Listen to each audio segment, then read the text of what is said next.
abakulembeze ba National Platform bannamateeka mwenna mbasaamu tule katambikano. Nsaamu mpitire Ssentebe Chairman Nyanzi atule katambikano. Nsaamu mpitire Speaker Anita Amonge atule katambikano. Abakiise ba Parliament bonna mu Uganda nsaamu tule katambikano mu kawulirize. Ngenda kusabuli omujja oli ompitire buli comrade gwe twogera ne ku mutimbagano buno nga akwata essimu n'agyetunuzaamu n'akola video ku social media bana akola post.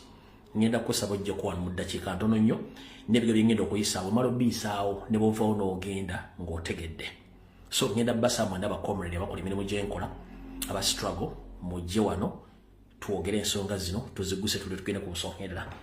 Bwe mala basaba okumpita abantu abo abasigadde watu bagenda tusanga mpola mpozi mumpiteko ne mukulu Honorable Kasolo abeereko wano. Honorable Kasolo wa A9 wabeereko kuno then tugende mu maaso. Ndongera kuyisa akalankamu n'okwebaza tusimbula video akalankamu kaakano. Obukulembeze bwa National Platform mu ggwanga lya America mu ssaza lya California bakutegeeza nti people power or power. Bategeseyo California NUP demonstration. The California NUP demonstration will take place on 28th of April 2026 time 10 a.m. American time over Californian time up to 2 p.m. California time. Meeting area Highland Metro Station North Hollywood. Parking area North Hollywood Metro Station parking. Museveni wanted, Muhoozi wanted.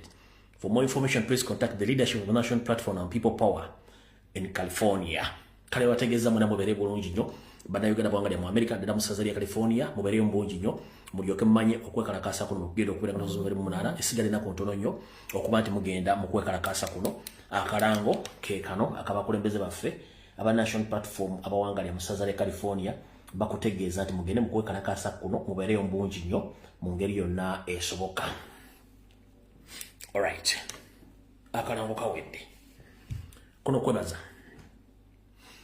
Njagala okusooka okwebaza abakulembeze ba National Platform ne People Power mu ggwanga lya Bungereza mwenna abakulira People Power ne National Platform sako obukulembeze bwe mu chapter ya Bungereza mwebale nnyo butakoowa ne wenjogerera essaawa zino mukyali mu kwekalakaasa oba mu kufundikidde ku kitebe kya Amerika mu ggwanga lya Bungereza mu kibuga London. Mubali nnyo bakyala n'abaami mwena basobodde okwefiriza obudde ne mugendayo temujjanga nga mukulimbirwa mu mikato n'abala mwenna mubali nnyo wabeere ddala era mbaagala nnyo. Mukulu William wava muno mukiga wa Kabaka nawe mbaagala nnyo. Abakyala mwenna abali mu mbeera eno mwenna mbaagala nnyo n'abakulembeze mubali nnyo wabeere ddala okuba nti mukola omulimu ogwo mwebala okubanga temuzikiza. Bwe mmala okwebaza nnebaza mwenna abakulembeze aba NUP mu ssaza area Europe nawe bale kola omulimu ogwo mpola temujjanga okwo. Kati nsembyayo musajja akola emirimu egya wansi mu underground ku lw'eggwanga lye wonna wooli nkulamusizza comrade Afande Magemeso wonna wooli webale tambuza mirimu gya underground gya struggle sigala ng'okola omulimu ogwo Mukama y'anaakuwa. So Afande Magemeso wonna wooli webale kola mulimu ogwo Mukama kumanya okwasaganya ebintu bingi nnyo naye webale kola mulimu ogwo. Njagala okubaza n'abantu abakola emirimu egy'enjawulo nga gya nkyukakyuka teweeraga mu kamera totambulira mu gurupu otambula wekka n'ogenda okola emirimu gy'enkyukakyuka nga buli ofiisi ogiyingira owandiika amabaluwa okola buli kimu ng'okola ku lw'eggwanga. Webali nnyo webalire ddala tojjanga okwo era nkwagala nnyo. Neso Afande Magemeso wonna wooli I salute you n'abala bonna omuganda wange Jango Manna nkulamusizaako bali emirimu gy'okola n'abala mubali nnyo wabeere ddala. Kale mmala okwebaza abantu abo njala kusimbula bakomedi mwena bakola video ku mutimbagano mbaagala nnyo temujjanga okwo. Bwe nva okwebaza era njala tutwala omukisa guno okwebaza kwange okusembayo. Njala kwebaza omukulembeze waffe Kyagulanyi Ssentamu, njala kwebaza bamyuka bonna ne current president Dr. Lena Zadriga, Madam Jacqueline, Vice President Eastern Side Mukulu Nambeshe, General Secretary Leader of Opposition ni baba parliament mwena saako abakulembeze wa National Platform ba foot soldier abachala n'abaami mwenna ne family y'omugenzi Honorable Helen Nakimuli mwenna bannayuganda bawangale mu diaspora n'abadde mu Uganda ne bannabyobufuzi mwenna mwe bali kuwerekera Honorable Helen Nakimuli mu nnaku ze zisembayo. Mukama abumuze emirembe wonna waali naye mukwano gwaffe towummula sigala ng'olwanira eggwanga lyaffe muli mbeera yonna esoboka tuleke tusukke utulina okukoma. Kale okwebazaako enkukomyawo ngenda tutandike n'akatambi tetugenda kulwawo. Ndowooza kansooke mpisewo security alert eno. Security alert eno gikola omulundi ogusembayo. Nakola video 2 ku lunaku lw'okusatu. Nakola video y'emisana nenkola ne video y'akawungeezi ku lunaku lw'okusatu. Wabula video zino gye nalicordinga nakola video 2 in fact zonna nazikola misana zonna nazirecordinga nakola emisana najja live nenkola n'ekawungeezi live. Naye bwe nakoze video ezo zaasiikudde fitina. One project ya body organ ngeyita mu baana ba ghetto ne ba street kids yaleese ensasagge. Eno ebadde system mpya nga teri agimanyi. Nafunye feedback ku nsonga ezo ng'abaana bafa basinga obungi system amaze obbalya n'ebitongole byabadde exposed era ensi yatidde. Bwe nazza akawungeezi n'enkola program era ne mbayisiza security alert gye ngenda okuddamu. Bannayuganda mulina emputtu. Bannayuganda mwagala nnyo okulabye ku kintu nga kibatuuseeko. Kanziremu security alert eno. Eno security alert njagala egende ku bannayuganda mwenna gye muli abali mu Uganda buli kitundu kyonna ng'oli mu Uganda. Waliwo silent genocide egenda mu Uganda ngeri manifested eri well planned funded by Museveni and his team. Eno ethnic cleansing etambula okuva mu Uganda nebuna East Africa nebuna all over the world. Nga eno silent genocide etambula buli wasanga indigenous Uganda yenna wonna nga bayita mu system ze nabamenyedde. Ekizibu ky'Abannayuganda ekintu kyatamanya kiwakana nnyo ate bw'amala kitegeera n'aki owuninga. Kyatamanyi yalooza nti omulaba takimanyi era kyekisse Bannayuganda basinga obungi. Ekizibu kye tulina nti mu Uganda tulina ekizibu eki kimu kankibannyonnyera omunyiiga. Taata wange yasoma ngoni migration nasoma history wa Africa nasoma wa South Africa nasoma Canadian Perilizi nasoma buli kimu byonna n'abisoma. Talina kiyafuna mu kusoma bintu ebyo. Nange nenzija nensoma ebintu bye bimu sirina kyenfunyeemu. Taata wange yasoma find X oba find Z. Talina kiyafuna mu find Z oba solve the equation.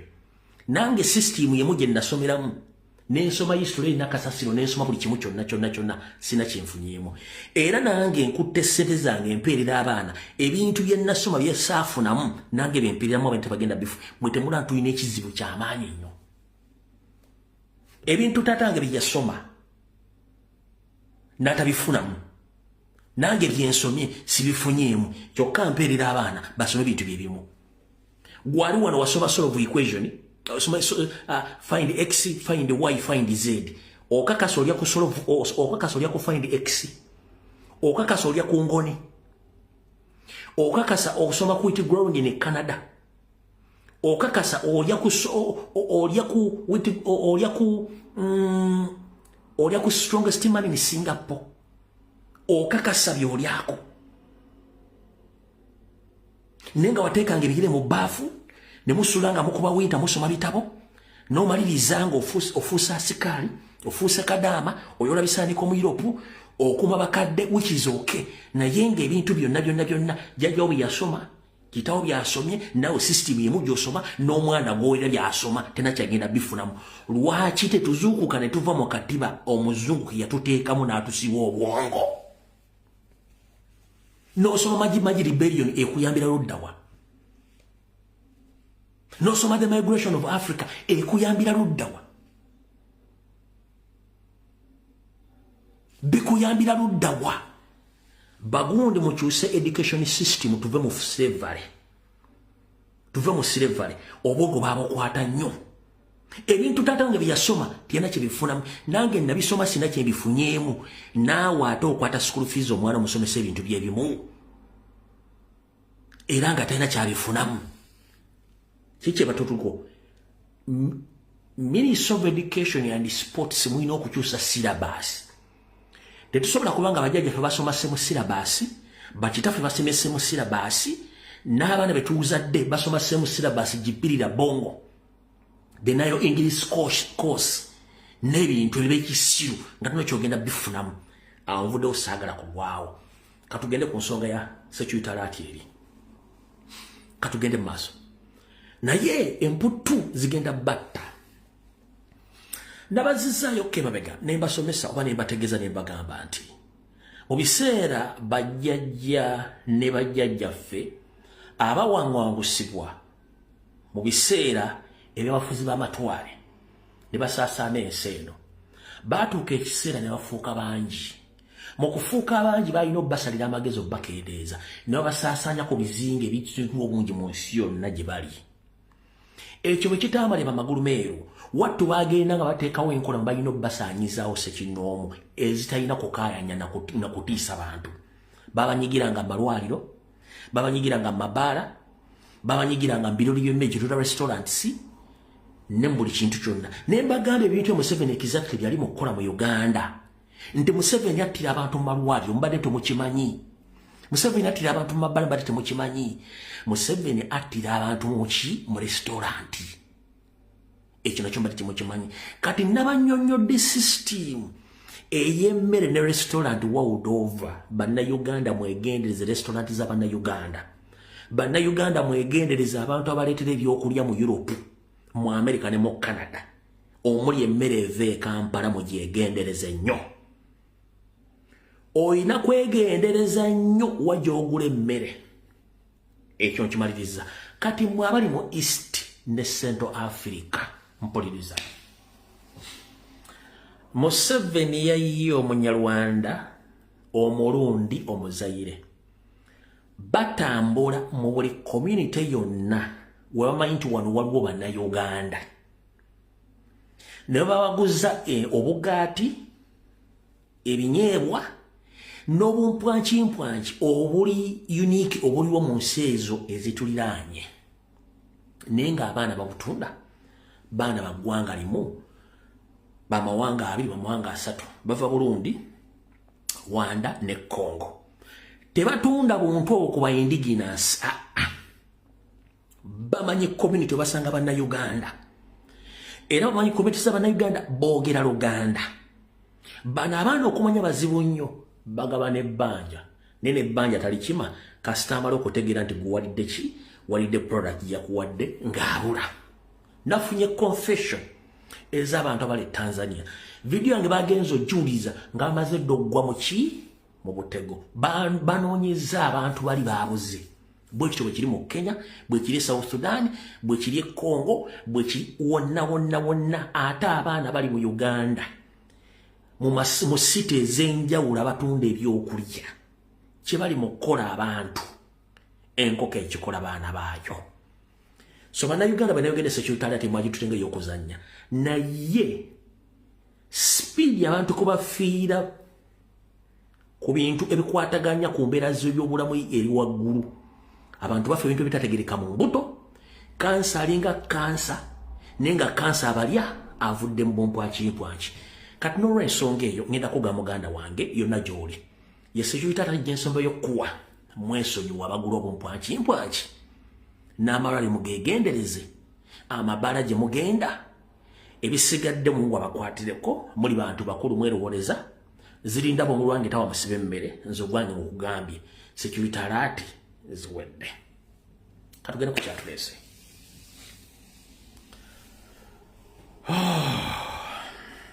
mukama nyamba video eno gimaliko obulungi kana ne kiba comrade bakomrade balamusizza nnyo kansubire nti muli bulungi mwewale kwagala nsi yammwe nagirwanirira ku mirimu gye mukola egitaleka abasasula ebbanga lyembadde ku mutimbagano wano nfubye nnyo okubayisa mu mitendera gyonna egy'ebyobufuzi na butya Museveni bwakola emizannyo gye naye emizannyo gino mbadde mmanyi nti ku level ko mutuuse musobola okumanya ekigambo diversion musobola okumanya ekigambo kye bayita self destruction musobola okumanya ekigambo kye bayita delaying tactics za Museveni zaakola ngenda banyonyera ebigambo bisatu ekigambo kye tuyita diversion kibasomesezza ebbanga ddene naye mbasomesa ekigambo kye bayita self destruction n'ekigambo kye bayita delaying tactics ebigambo badde mmanyi nti mwabikwata nnyo ngera temusobola kugibwa ku mulamwa ku mangu bwe gutyo ate mugende mubuukira ekintu lwaki leero mukoze bubi ngira nsibye bubi mu mundu olw'ensonga mmwe kennyini muyambako Museveni okutambuza ebintu eby'ekisiru mumuyambako mutya either mukikola mukimanyi oba nga temukimanyi nkiddamu either mukola mukimanyi oba nga temukimanyi omukulembeze yatugamba ensonga ezitalina makulu toziwa makulu zireke lwaki ekintu bwe kigwa ku mawulire oba ku social media soko kiwe tayimu soko kitunulira okyekkaanye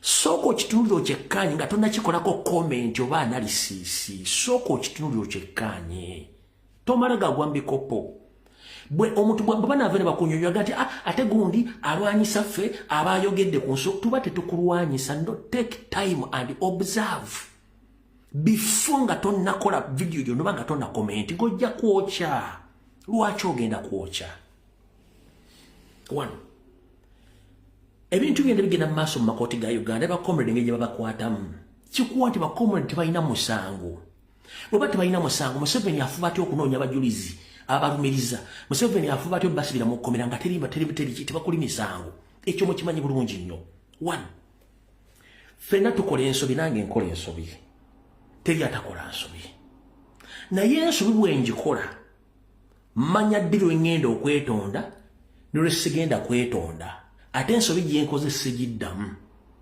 lwaki olwaliro babakomrade baleese okuva mu kkomere luzira bajje mu kooti okuwuliriza bail application zaabwe oba okuwulira emisango ompulya bulungi nnyo wabula omulamuzi n'agamba nti state tegenda kukkiriza bail application zaabwe wabula state egenda kuwuliriza emisango n'emisango egyo egenda giwuliriza ng'esinzira ku bajulizi beeyina bameka babiri okuli wa poliisi ne bakuterako ne chairman Nyanzi ne bakuterako ne chairman ani Nyanzi ompulya bulungi nnyo kati mwene mude chairman Nyanzi ne mufuluma ne mukola video ne mutategeera procedure ne process omuntu afuuka ddi omujulizi era state boberese ekintu ekyo ekikuletedde mu mutima ki wakitegedde process ki bayitamu omuntu okufuuka omujulizi era ddi omuntu lwafuuka omujulizi era state lwaki ekireese mu budde buno kyenjagala osooka oteekewo enjawulo mugwa mu diversion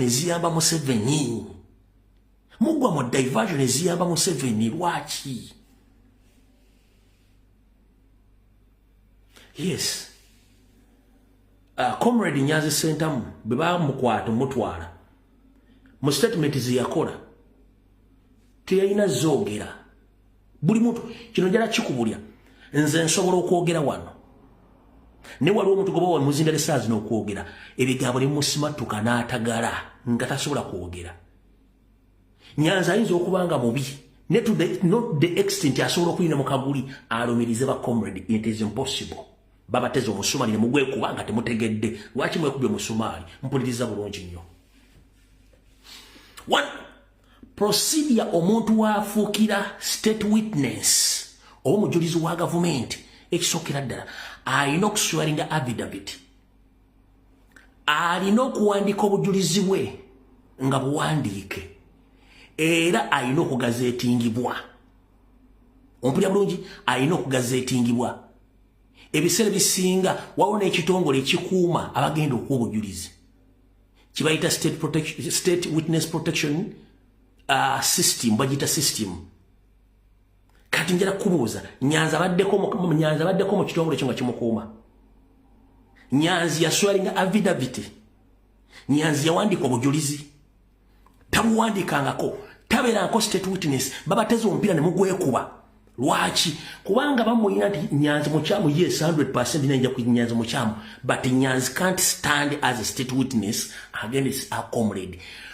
Bali bagadde bakuba mupiira mutandika okwekuba kye tuyita self destruction nga temukitegedde.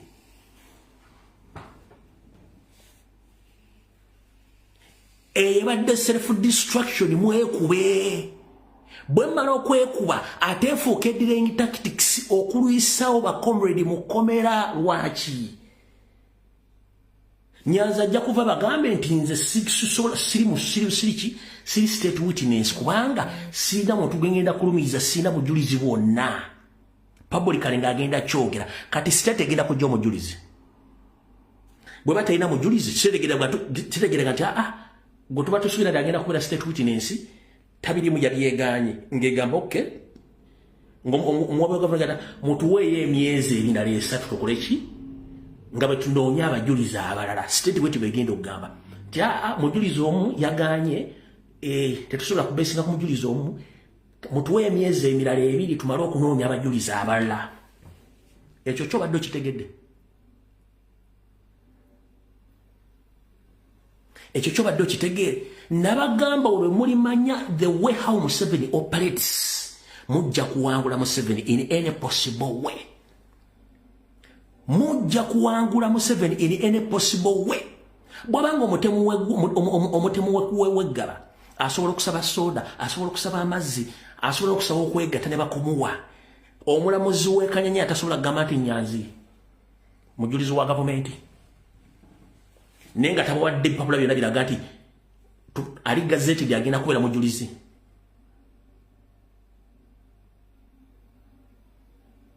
It was a well planned diversion, self-destruction. Nediren taxi jamuguddemu. Nyanzi n'obanga mubi nnyo tasobola kugamba nti afuuse state witness against the comrades kubanga eyo file eriko ne president. Eyo file eriko ne president. Eyo file eriko ne president. Bakola birthday parade yali nanyini birthday parade. You president ku file kwali.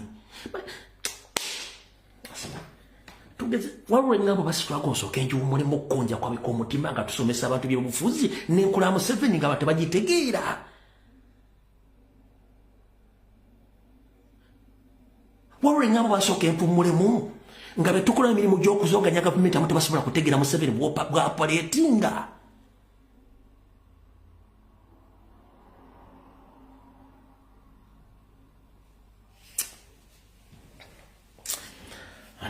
Mutumenya yes mukolo mulimu gw'amaanyi mulungi nnyo. Mukolo muli mulungi nnyira nze nebabampa omudema nti abaana gye bali boogera naye muleme kutwalibwa bintu bye mulabe nga bibiri set. Mwana mutumenya bw'oba tolina content si mugiggyeko siika biveemu. Kino ekintu bakikuleetedde bakikuteereddewo. Olwo baleese Munyagwa mu pule, baleese Mpuga mu pule, baleese Abedi Bwanika, bonna ba state operative babaleese bagenda kubuukira kintu ekyo. Nairo post ekikubi, Model ekikubi, New Vision ekikubi, teweebuuza lwaki bakikubiddeko speed nga tebalina bujulizi bulaga nti Nyanzi is a state witness. Mwana mutukubisa.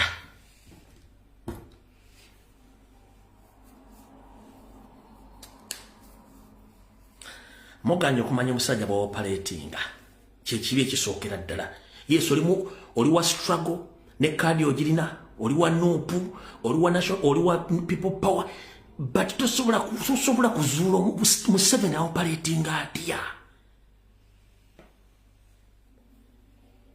Ekisookera ddala omulamuzi olugambi baloya nti Nyanzi state witness bano abaloya bennyini badde balina okuinforminga ekibiina ne basooka batunula can this be true, can this happen before nga tekinnagenda ku mawulire.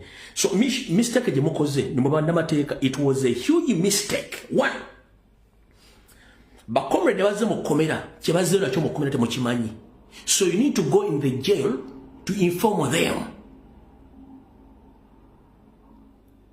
Kuba kati n'abaana abazze mu kooti already baba bakubye blow, akubawo omwanda we nga trick emu nakubisa abasibe nakuba abasibe n'abasigade mu public n'abakuba. Mubadde temusobola kukola kintu ekyo nga temaze kutuuza kibiina na lukiiko kutegeeza kintu ekyo butajja mukoze ka video ti kivudde mu looya w'ekibiina yakyogedde Nyanzi State Witness. It was a long move and a wrong call. Kibadde kikyamu. Yes, muli bannamateeka mwasoma ne waliwo kye bayita crisis situation, wetaaga oba crisis managers. In such a situation, tumanyi nti bannamateeka mumanyi how to handle issues ezimu ne zitajja mu public okusinziira ku mbeera eriwo. It was kati abaana abazzeeyo mu kkomera okubagamba nti Nyanzi omukulembeze agenda kuyimirira ng'omujulizi kiba kibasamuddengira kitya mu bwongo nga tekifu,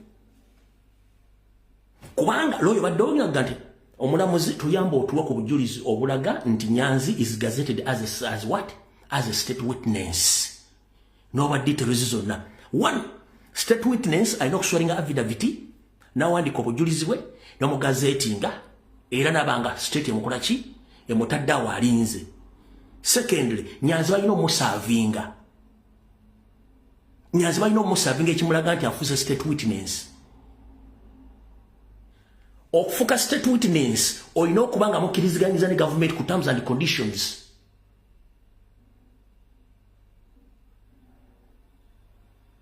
Ompulira bulungi nnyo. Ne mmwe abakulembeze baffe nadda abalooya era ngenda basaba kino, bakomrade olunaku lwe badda mu kkomera siri munnamatu lwe badda mu kooti mugambe temugenda kuddamu kujja mu kooti wano kuwolera abaana bano ng'omusango tegulina kuwulirwa ku olwo. Gavumenti batalina abajulizi, obwo si buzibu bwa bakomrade abali mu makomera, si buzibu bwa kibiina kya National Platform. Bakomrade baffe bawoze kuba tebalina misango, state terina bujulizi era terina bajulizi. Ngenda kusoma mwezi 15 lugenda kubeera lunaku lwanjawulo era ne bakomrade bayinza mu baloya kamba jjukize, baloya ba National Platform kamba jjukize, abo bakomrade bali mu kkomera basobola okuteekayo okusaba kwabwe bakyusa bagamba baloya batu tukyabaagala. Lwaki muyina kwefasayizinga kimu ky'omusango gutandike? Oba gavumenti erina baloya oba terina baloya, omusango gulina okutandika. Ompulira bulungi nnyo. Naye munadda mbino okulekera gavumenti eno ekokola folofoto, terina bujulizi, terina bujulizi.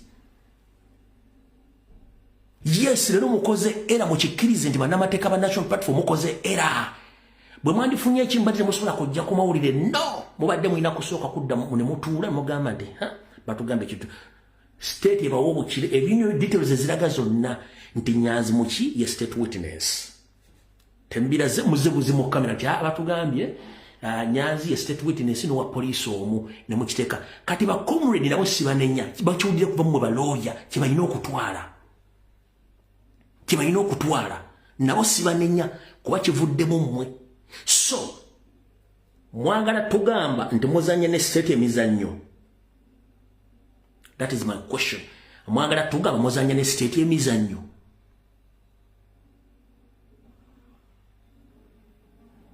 Kyekibuzo kyembuuza, mwagala tugamba muzanya ne state emizannyo.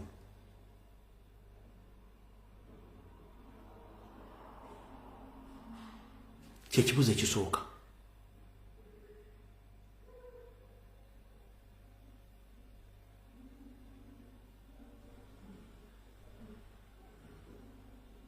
Ekyo gamaze kibuuza.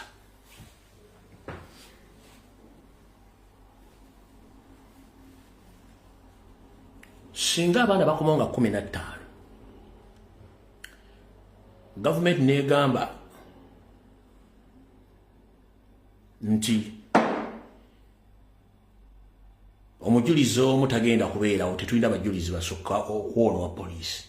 Nyanzi nga assistant witness nga kino mwakifulumya mawulire gabakwata n'obutambi gyebuli, mugenda gamba public ki? Public mugenda kigamba ki? Era comrade mbadde mbasubira olwaleero fena kye tuba tulina okufokasingako 15 teziri mpigi, 15 teziri ki? Teziri mpigi. Buli omu alina ekivumo kye, buli omu alina ekivumo kye, alina embuukuli, alina kyayagala okukola. Kiyitereke ngenda kuza omwezi 15. Sisira gwa kawala nga sinawuliriza gwa kalenzi. Njagala tukwate Nyanzi mavumba singa analabikako mu kaguli nti ye state witness. But before that, don't judge. Batuzanyira ku bwongo. Tulinde nga 15. Kubanga aliwadde ensale abajulizi okujja okulumika okuwaayo obujulizi. So ngenda basaba comrade, yes mbadde mukambwe munnyo, tulinde ngenda kuza omwezi 15. Tulabe. 15 tulabe. Singa Nyanzi ajja mu kaguli nga yagenda okuyimirirawo, for God and my country. Kitwagalizanga embazzi, kibyaga ajja kuba akoze eki, ajja kuba asudde. Baba tewetaaga kubuuza president, tewetaaga kubuuza ani n'abalina emiggo mugenda. Mumulage nti muyina amaanyi ga Uganda. Nkiddamu tukwatirize ng'ennaku z'omwezi 15 bw'aleeta engalabi nti state witness, awo kijja kubanga bakiyita ki? Bakiyita kijjuki. Oliwadde okukola ky'oyagala, wembooka ejja kuvuga ez'amasanso, ezeezo, ez'amapeera, n'abagala ogenda osala ebyayi mu nnyumba ye mujja genda musala ebyayi. N'abagala omwebikule mugende mwebikuliremu mukole kye mwagala. But before 15th, please hold on, cease fire, tuleme kwekuba goal. Eyo self destruction nti bakusetinga omupiira katugambe mwena timu ze muwagira. Omusajja ayinza okuba cross, defender wa timu alina okudefendinga, ye najja nakuba omupiira nga omupiira agujjamu nenga automatically badde alina kwekuba mupiira mu katimba, kipa bayo aye n'okutasa batakutasiza kugenda kunywa. Kati already you've distracted yourself. Okusinzira ku cross gye bakubika ne bana basajja bakubye cross nga ya self destruction, either tugwekuba oba gutukuba. Kati fe tugwekubye munda nga tebanna gutukuba. Akusindikamu epesa mwekennyini ne mwekuba ye kyaba ayagala. Already twakava mu kuziika Honorable Nakimuli. Tuba tukyanoonya enfa tubuuza postmortem akusuddemu omupiira gwa Nyanzi nga tomaze gusoma. Omukyala tannabugumya ddembooge wansi nga tusaba postmortem report n'akusulamu ogwa Nyanzi. Lwaki? Kubanga amanyi nti mulina okwemulugunya ku Nyanzi. Nga amanyi nti mulina okwemulugunya kwani ku Nyanzi. So, ngera kuva ku nsonga eyo. Mukulu Ssentebe Chairman Nyanzi wonna wooli manyika nakatambi ogenda kukalaba. Ennaku z'omwezi 15 ezibagambye okuzza abasibe n'okumanya buli kimu. Nsaba enkya bugenda okukeerera ku lw'ekibiina kya National Platform n'abakulembeze baakyo.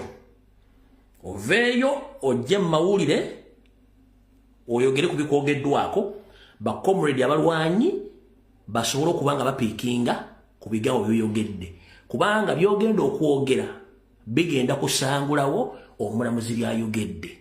Ekyo kyo nkikusabye mu buwombeefu bw'oli mukulembeze. Ngenda kusaba Chairman Nyanzi olunaku lw'enkya nkusaba oveeyo odifusing ekkooti byeyogedde. Abalwanyi ba struggle b'omanyi ne b'otamanyi lwe bagenda okupiikinga. Bw'otaaveeyo kikola n'osirika busirisi ng'omukulembeze eri abagenda okitwala nti kituufu ate nga nabo batuufu lw'ensonga dokimenti omukulembeze ku level yo bwe bakusalako omugambo olina okujja okudifusing omugambo ogwo lw'ensonga bagamba nti ewali omukka watto tewabula ki tewabula muliro ewali omukka watto tewakola ki tewabula muliro ennaku z'omwezi 15 gye ziri bazitaddeyo wabula olunaku lw'enkya nkusaba ku byogeddwa byonna ojja okole press conference oba press release ensi ogitegeeze wabula bw'otagitegeeza bakomredi balina ebibuuzo gy'oli era ebibuuzo byetaaga okuddibwamu ng'ennaku z'omwezi 15 tezinnatuuka bw'otakikola buli mwana ano ku social media alina right okukola video okusinziira ku ntegeera ye n'endowooza n'endaba gyalamu ebintu waddembe tolina kyogenda mugaana nkiddamu buli comrade yonna ano muwala mulenzi musajja mukazi w'enkyukakyuka ne bannansi abawagira balina opinioni zaabwe nga bannansi kubanga yasirya constitutional right okusinziira ky'abaawulidde era togenda kimuggyako nga gwe kenyiyo zonoga nti bibanjogeddeko biri ABCD kino kyekintu then netulindanga 15 kyebadde nsaba ekyo kyojjo kikole kijjewo ebintu bino kubanga kino bakituleetedde ng'already state bonna bafeeko opposition baatulimu bayogeranga ebigambo bingi ku kibiina era badde batambuzanga kati baba wadde omugano okujja okwogera okukapitalizing okwo ate mutandika okugenda mu defensive nga mudefendinga kyetutayagala tetukyagala nolw'ensonga eyo nze akakanyomero nkamaliriza saagala kalwako nnyo mbadde mbasaba ceasefire okwewala delaying tactics za Museveni zazanya okwewala diversion n'okwewala self destructions ebintu biri bisatu bibagambye ekisooka ekyo Museveni akikozesezanga delaying tactics akakodya ak'okulwisa kankikunyumira omuli ogusembayo akakodya ak'okulwisa kali luddawa yeye yini omulamuzi akugambye nti balina wa polisi ne Chairman Nyanzi si bwe kiri nti ye be bajulizi bega nti bina kati Nyanzi singa avanaga nti nze siri mujulizi munsi bako matugambuzo okundiisengo kubanga sina kye nakoze kyonna ku lwa gavumenti state besigaze omujulizi omu ono omujulizi tajimala ejja kugamba nti mutuwe emyezi 6 oba 3 tunoonya abajulizi kye tuyita delaying tactics ekyo ekintu ekisooka kibayita delaying tactics mutemuna kitegeera kati bwomala okumanya delaying tactics diversion tibakikusuddemu mutandiko kidiscussingako mwogere ekyo bakubajja ku mulamwa ekyo nakyo mukimanyi self destruction okwekuba tutandika okwekuba okulwana ye kyabayagala tulwane ffe kennyini kubanga eri abagenda kuba ti nze mpagira Nyanzi eri abagenda zikankuba Nyanzi mufiireko naye ng'akuba Nyanzi n'amuwagira n'amuwakanya n'amudefendinga buli omu tayina kinyusi kituufu kyagenda kubeesingako baabwe batwagala bo kye babatwagalamu ate nga pulezidenti ajja kuvaayo kwogera nsonga ezo okitegedde bulungi tagenda kuvaayo zoogera agenda sirika busirisi kubanga atunaga ati kamala okulaba wano baani bye tubadde mbabitegeera bate babitegeera politikale bali batuzannyemoko bbiri gye tutayagala so nolw'ensonga eyo awo tuvuddewo era eyo topiki nkigadde mwe bali kuntegeera abantegedde abatantegedde nsabye omukulu yennyini goboogeddeko ebigambo ebyo aveeyo ayogere ku nsonga eyo ensi etegeere tugenze ku nsonga endala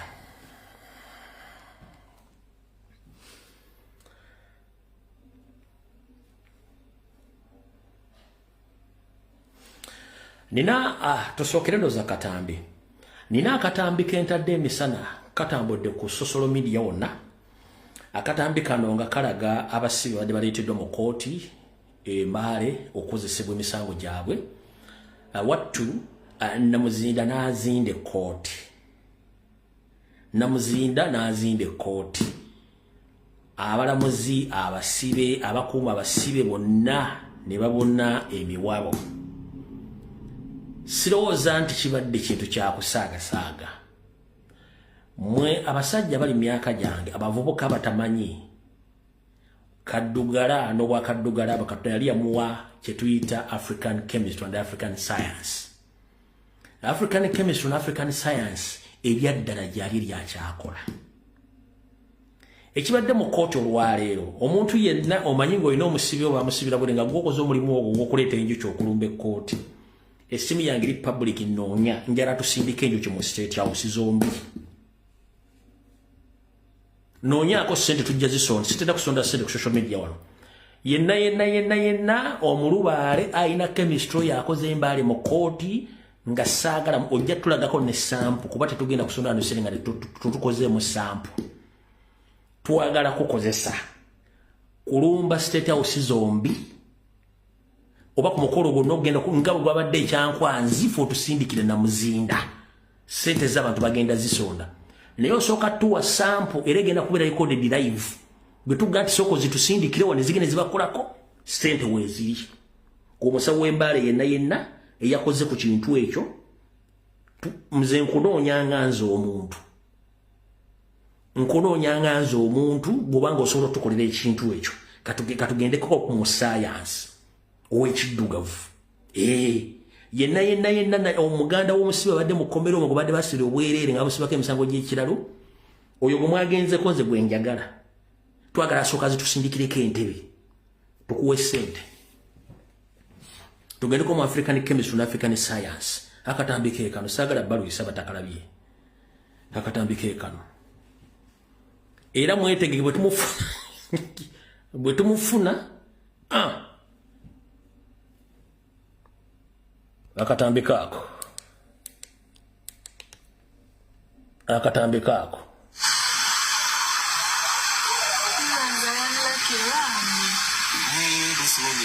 just a lady was escaped. But that the address code the real sure that she's I don't know.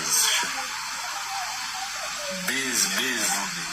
Babo na they're going to enter inside. They're going to enter inside there. They're going to work on those guys. But I think he only bites once and he stings you once and he dies.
kati oyo mwetaaga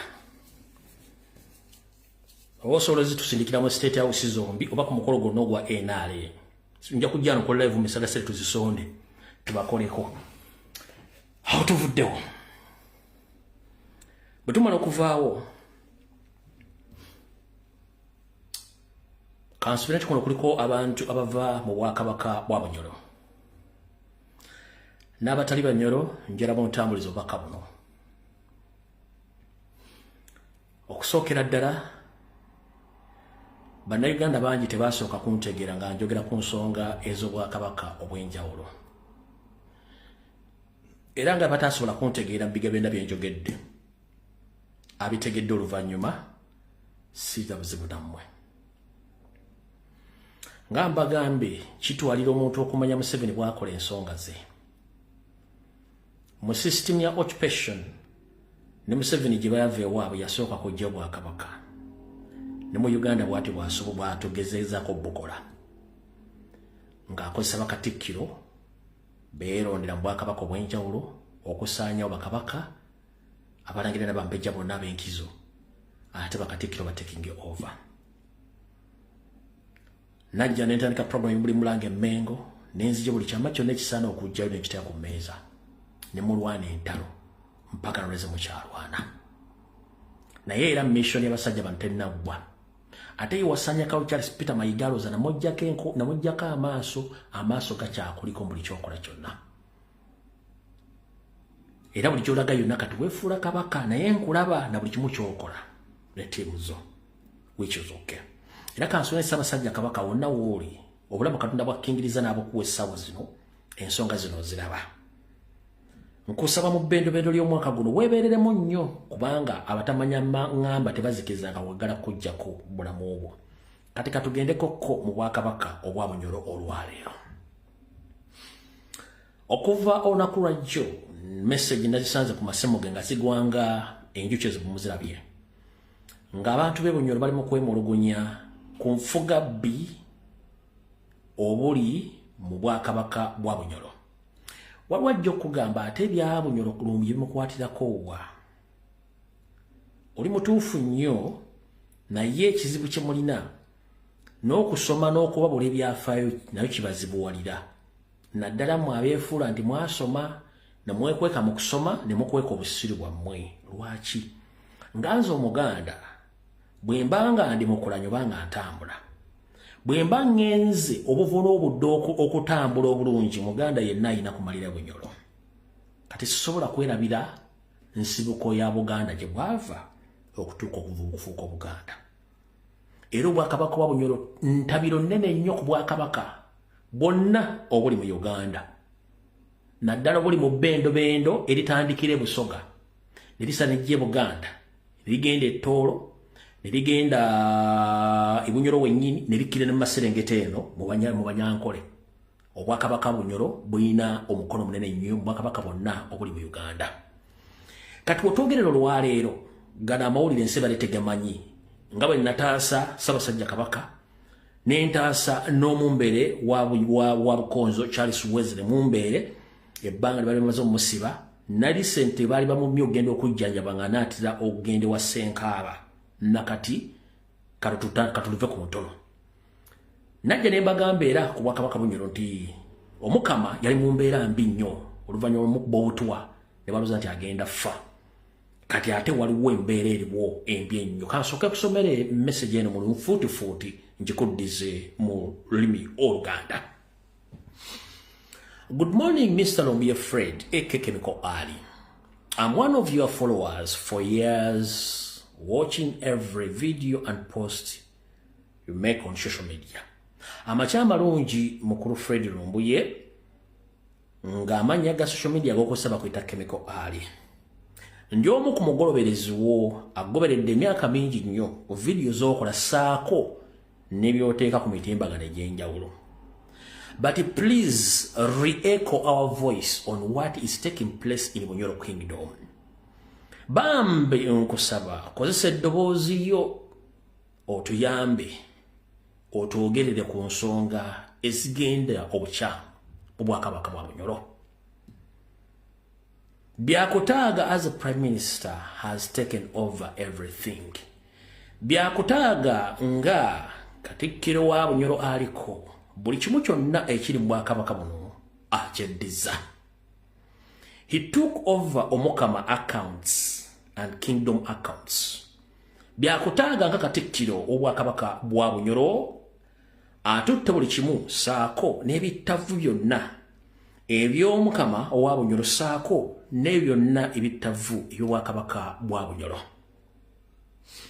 Rukurato stroke executive stepped down due to Byakutaaga prime minister managerial nti olukiiko olufuzi olwa Bunyoro lwetuyita Rukurato saako n'olukiiko olukulu olufuga wattu lwabinyuka mu nsuwa ne luteeka buli wansi ekikola nga basinzira ku bikolwa ebikyamu ebya Ssaabaminisita w'Obwakabaka bwa Bunyoro gwe bayita Byakutaaga. Even the Omuggo or Queen begs what to eat. Nti Nennabakyala wa Bunyoro munnange ennaku zituuka nga asaba n'ebyokulya naye nga tebasobola muwadde 10 okwebezawo ng'omuntu. Nga bwe tuyita Nnaabagereka mu Buganda, Nennabakyala wa Bunyoro bamuyita Omuggo. Ntegeeza Abanyoro mwenna n'Abaganda ne Bannayuganda mwenna gye muli nti era Nnaabakyala wa Bunyoro yabinyise mu nsuwa n'adduka mu lubiri era teri amanyi gy'ali. Naye ng'ate Omukama embeera gy'alimu tewoomya nnakabululu era nga byasiba bikutuka nti Nnaabakyala wa Bunyoro oba gwe tuyita Omuggo ekitiibwa kye eky'omu Bunyoro wattu yasobodde okwesolossa n'adduka mu lubiri olwa bbaawe olwa Kabaka wa Bunyoro era tekuli n'omu amanyi wawaali. Mu kudduka kwe yalesenga Omukama wa Bunyoro Solomon Gaffa Eggulu ng'embeera ye mbi nnyo taasirewo takeese.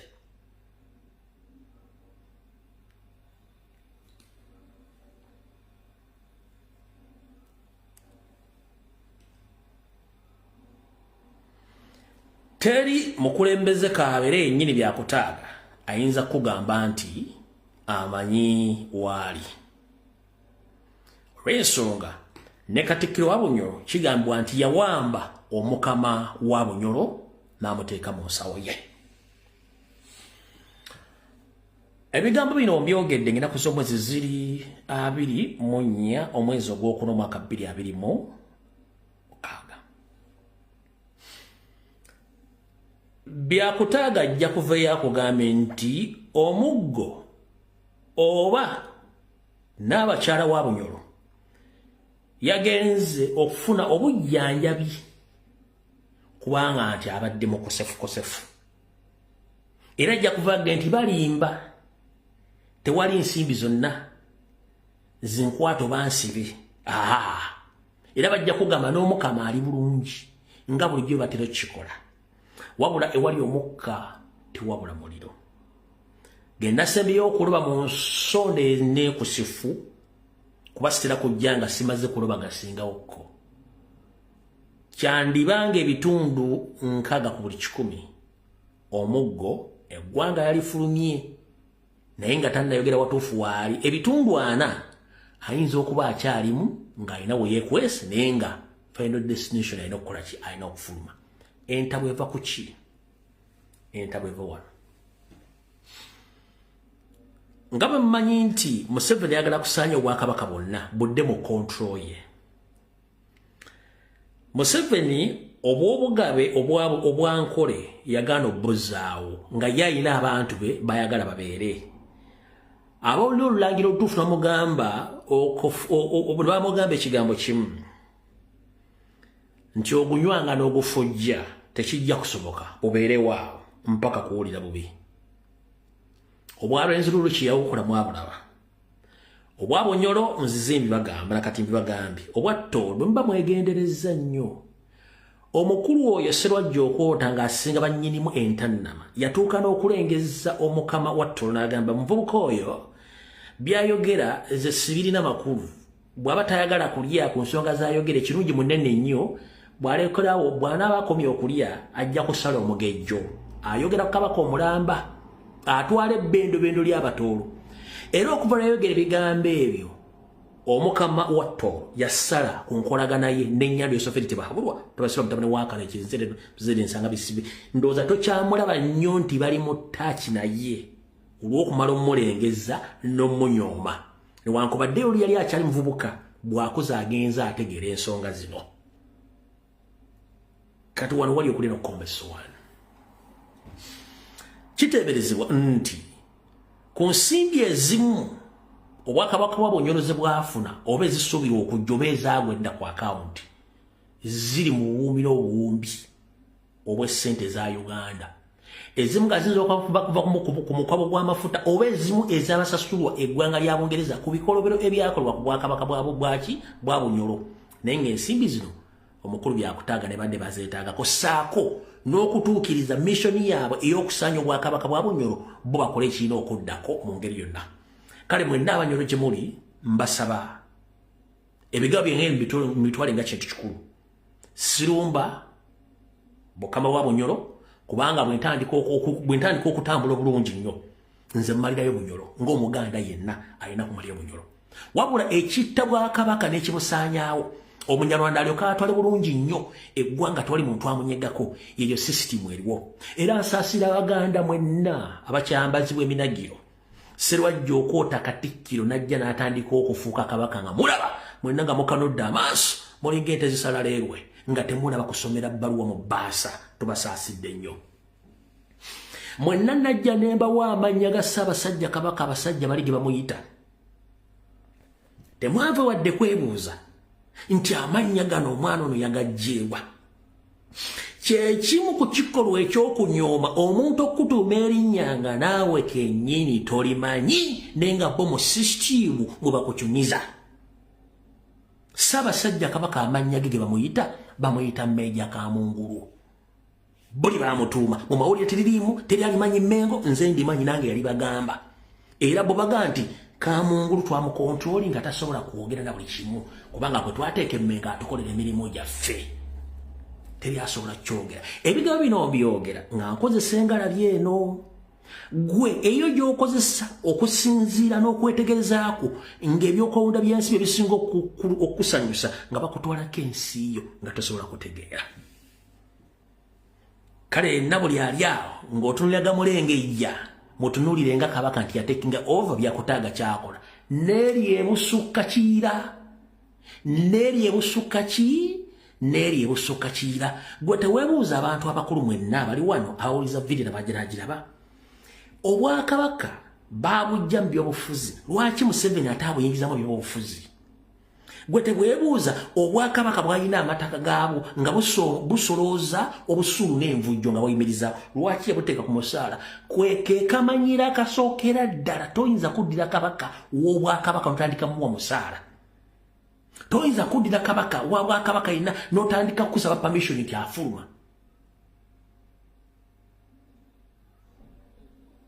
so Abanyoro mwenna abali kuno njagala bategeeza nti omukama n'ebiri mu Bwakabaka bwa Bunyoro si birungi ayogera omwami agamaga akatandika omuzaano ono mwakalabye ku mitimbagano nze bakampaddeko kitundu kyakusatu njagala mukawulirizeeko ng'obujjuliza bye mbagambye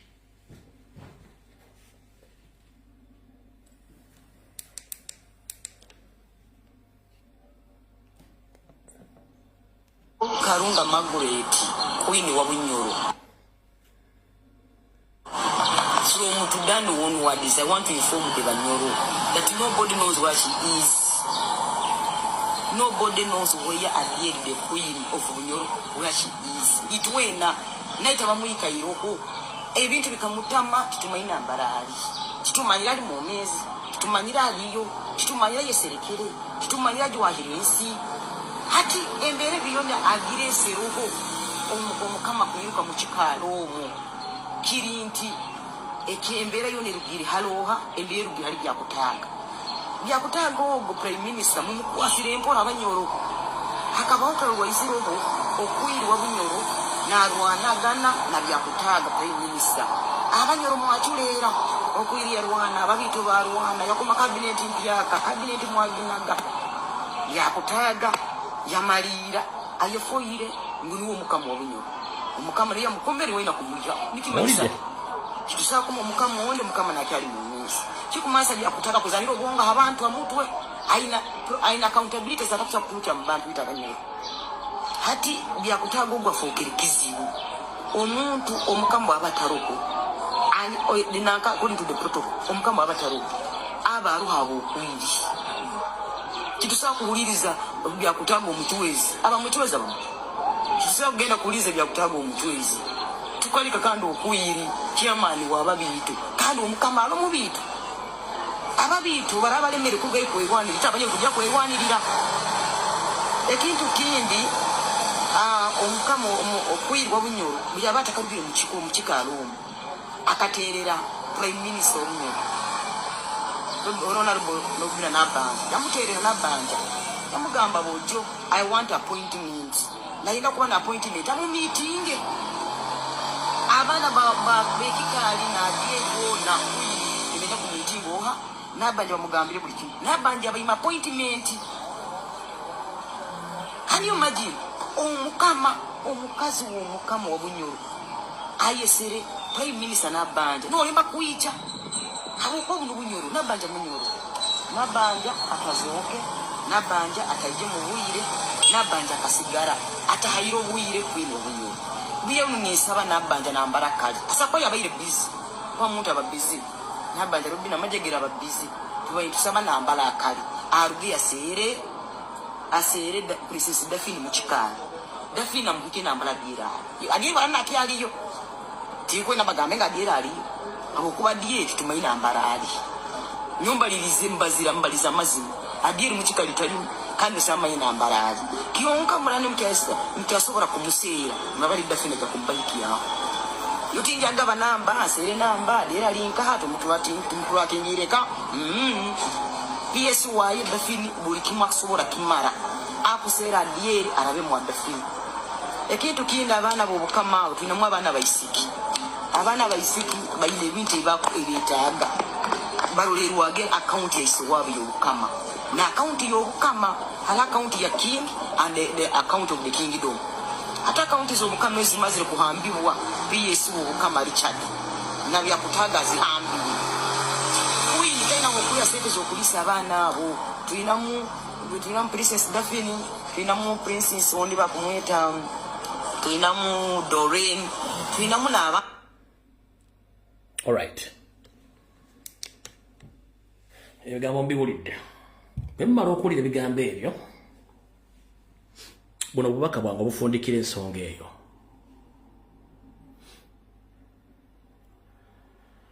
Muganda wange monna Uganda yonna gy'oli. Bw'otunuulira oluka lwa Africa lwonna we luyimiridde. Lwonna lwali lwafugibwa Bwakabaka obw'enjawulo. Abafuzi b'amatwale ne bajja nga beeserosa mpaka lwe baabusaanya obufuzi bw'Obwakabaka obw'enjawulo. Ebyobufuzi oba kye tuyita politics bipya nnyo ku bukulembeze obw'ennono. Era ne bye tunoonya byafaayo bya ggwanga Uganda byonna bitambulira ku bufuzi bwa nnono. Mu mbeera ey'akazigizigi egenda mu maaso mu Uganda, ffenna twandiyagadde okuwulira ku ddoboozi oba ku maloboozi g'abakulembeze ab'ennono nga boogera ku nsonga ezigenda mu maaso mu ggwanga, omuli okutulugunya abantu, okuwamba n'okutta. Naye tulina kye tumiisinga. Abamu muyinza okunkwata obubi naye tulina kye tumiisinga kyekirwa. Abaganda tugamba nti atagizinisa wattu tamanya bwekola ki bweruma. Akivaamu yakiyita ekyato. ku mateeka agaliwo essaawa zino ge baagala okuyisa omuli erya protection of the sovereignty bill ali mu Uganda likujjako okwogera ekyebyobufuzi kyonna ng'okyogera n'omuntu yenna ali ebweru gw'eggwanga naawe kennyini ojja kubeera tokkirizibwa kwogera ku byabufuzi ali mu Uganda nange atudde wano kafoomu eggulama bwe nnaakolanga puroguramu nga zino buli nnaku nja kuba nzizza omusango n'okusibwa emyaka 2 kitwale buli mawaggalirwa najja nga okukola live egyo myaka 2 already nze nina emisango 86 gye giri mu Uganda ngimanyi kati bayise etteeka buli lunaku lwenzijja ku video bajja kuba bansiba emyaka 2 kati simba nansiba emyaka emeka kyekibuzo kati njala tusooka etteeka ekinyusiwa omugenzi Paulo Kafere yagamba nti akikuba empola takitta akikuba empola takitta mwawulidde Kazimba Mulalu ng'akola statement gye yeeyolekerezaamu Kazimba Mulalu singa yasirikira ddala natabaako kyayogera nakweliraanya Museveni state byandibadde agikoze twandibadde tuli surprised ti musajja yasirika ne Kazimba Mugalo abadde voko nnyo ng'awagira gavumenti abantu bamutadde ku nninga aveeyo ayogere ate yayokyezza bwokya yenjawulo eriwo kati baganda bange mwenna omugabe wa Nkole ne gyali tasobola kugamba nti wano wendi omugabe omutuufu tasobola kwogera kugamba nti wano waali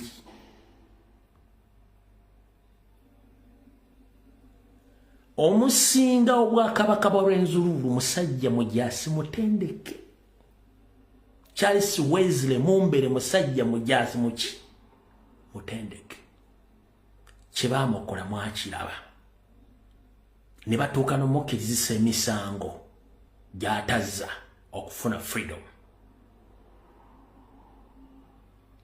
omukawo wa Bunyoro kyalimu tekyawukanako na kya Ssaabasajja Kabaka abasome byafaayo babadde wano obwakabaka bwa Ttolo bwagwamu ekikangabwa enfa bya taata wa Kabaka aliwo yali matankane n'empale za Museveni ne yali muganda wa Kabaka enfa gye bamuttamu yali yakikangabwa ekiri mu Bwakabaka bwa Busoga kitokota sekisandikire lwakuba tebasobola kibalaga kati muganda wange tulina okusooka okumanya embeera gye tulimu yetya omuntu okuvaayo n'ayogera ojja kusanyuka nti ayogedde ne mu kwogera zizzaako ki omuntu avudde n'ayogera yesu ayogedde ne mu bikolwa akoze eki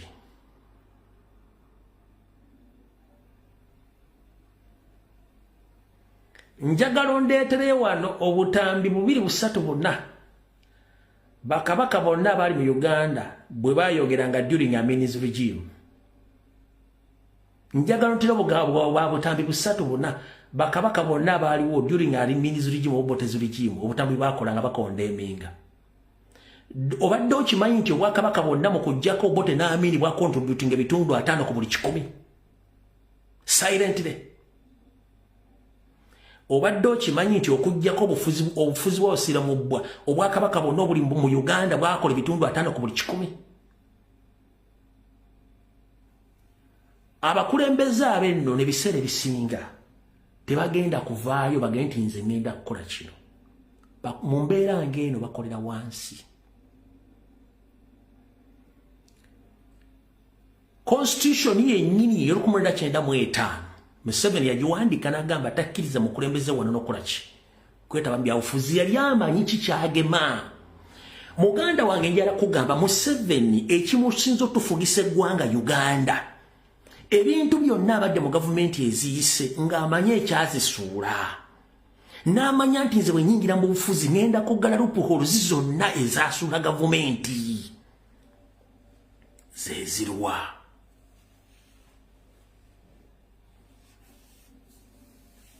yamanya nti obwakabaka bwonna mu Uganda bwa contributing 50% okujjako past regimes n'awandika n'agamba teri bwakabaka bwonna kwenyigira byabufuzi n'abujjamu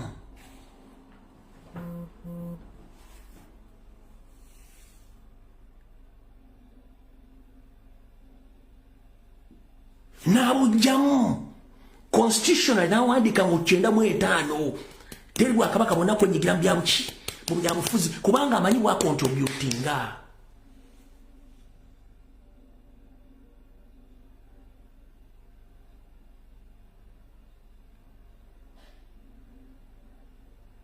One, akweka ekyokulabirako omukulembeze ffenna gwe tuwagira bwe yabadde nga asinkanye bannayuganda mu America waliwo munnamawulire yamubuuza owaye Mr. President oyinayo amodi wingi amubuuza nti oyinayo amodi wingi bwamubuuza amodi wingi ekyo kibuuzo kiba kyani aba akimubuuliza kibuuzo kiba kya Museveni bwe kisanga omuntu nga tasobola kusengejja ani ambuuza lwaki akimbuuzizza of course amodi wingi gye era eri wano tugenda kola ABCD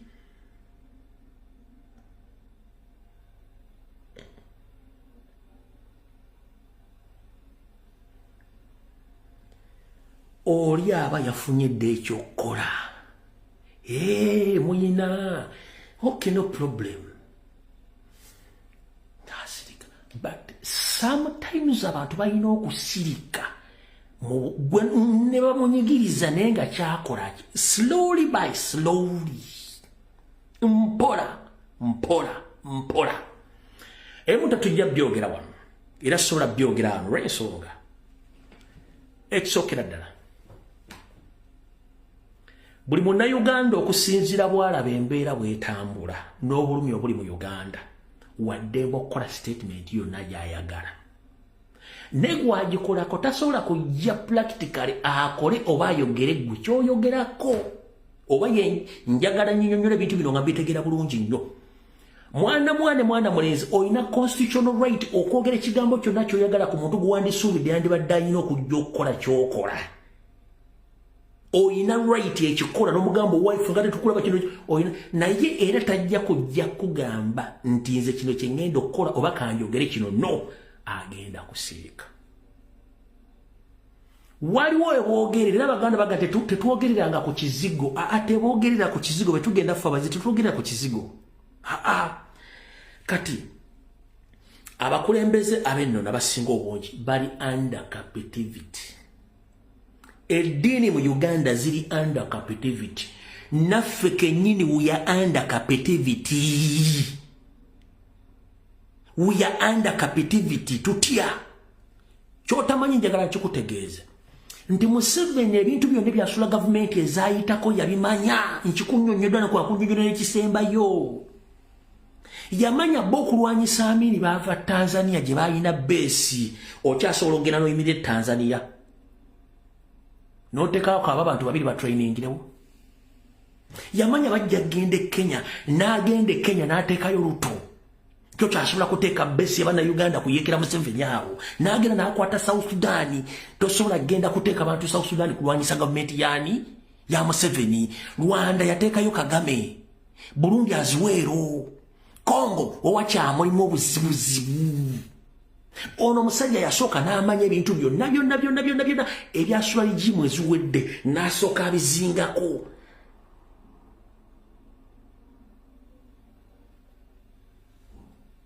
n'abiteeka mu ngalo ze bw'amala obiteeka mu ngalo ze n'agamba ki kyetuddako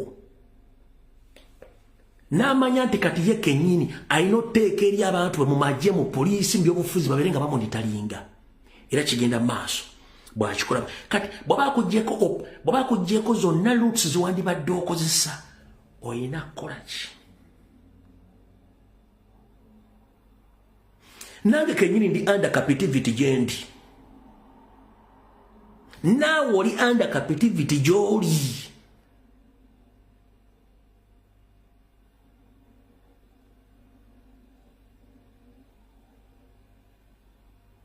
to the extent omuntu akubira n'essimu n'otandika okudawutinga ebigo byewandimugambye ng'obikaluculatinga nawe ku ssimu bakubira essimu nga mwogera otandika okukaluculatinga ebigo tebanga omusajja andikodinga ebigo byenjogera bino kansooka ebikaluculatinga nga muddamu eyo embeera ekuteekamu okalichulating ebigambo byoyogera ku simu wali omuntu akubira esimu naga mwana kansubira esimu yange tebagiri codinga waliya n'omugambo wayiika windows tyali munange mbira tugitegeera batulondola n'omugawo listen esimu y'obutereevu obanga WhatsApp yokola mu government nga bagi scanninga it can happen okitera n'ebisigadde bina nenga abantu bali under fear bali under captivity kankweka ekyokulabira ku muganda wange fenna twanyoleddwa okufiirwako Honorable Helen Nakimuli abamu amunenyeza era muli batuufu nti yeeragajjalidde ompulira ne mulina information gye mutaafunye mulina information gye mutaafunye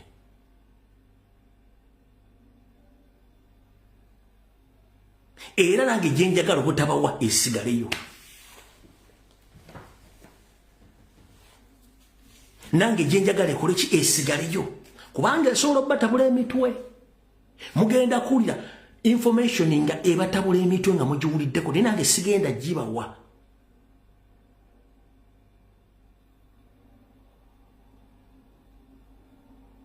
ompulira bulungi nnyo olw'ensonga ensonga ezimu tebazoogera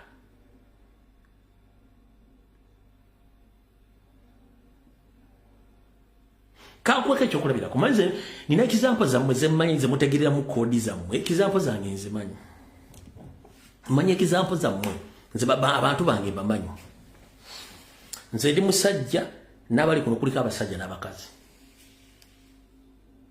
oyinza okuba nga olina omwagalwawo nga temugendangako kawulongojjo osobola omukubira essimu directi n'omugamba maama nkwetaaga ewongera tugenda kawulongojjo olwaleero bwabadde akyakutyamaga nfunye pulogulaamu sigenda kujja wakyo neepikira kati mu mbeera ng'eyo waliwo ebintu abakulembeze batasobola kwogera direct oba abantu basobola kwogera direct gwe ekyali mu kinaana ekyali mu nsanvu ne mu kinaana manya kyekigenda maaso mu Uganda si ffeffeka abaagala okugjako Museveni abantu bangi nnyo buli omu apalapalanya butabo bagenda okugjako Museveni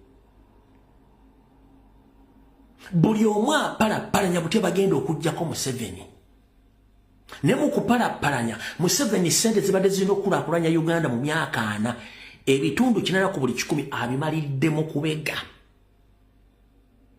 abimaliddemu kubega byonna sente zonna zandibadde zifuula Uganda Dubai oba buli kimu kyonna nga Uganda eku sente azimaliddemu intelligence bw'aba azimaliddemu intelligence yeetuuseewa waliwo abantu ne ku kyalo ng'asobola okukubira Museveni essimu gugolabanga masiikini nga bwakubira Museveni essimu agikwata naye nga aliwo MPMS asobola okukubira Museveni essimu n'atagikwata naye nga aliwo kigatta ali ku kyalo gwe golabanga kigatto nga bwakuba essimu ya Museveni hotline eyitamu n'agikwata eyo leva akasajja ku katuusa intelligence kati soka yebuze president ya surviving atya okubanga afuma ku intelligence ya Museveni ebintu byakukolera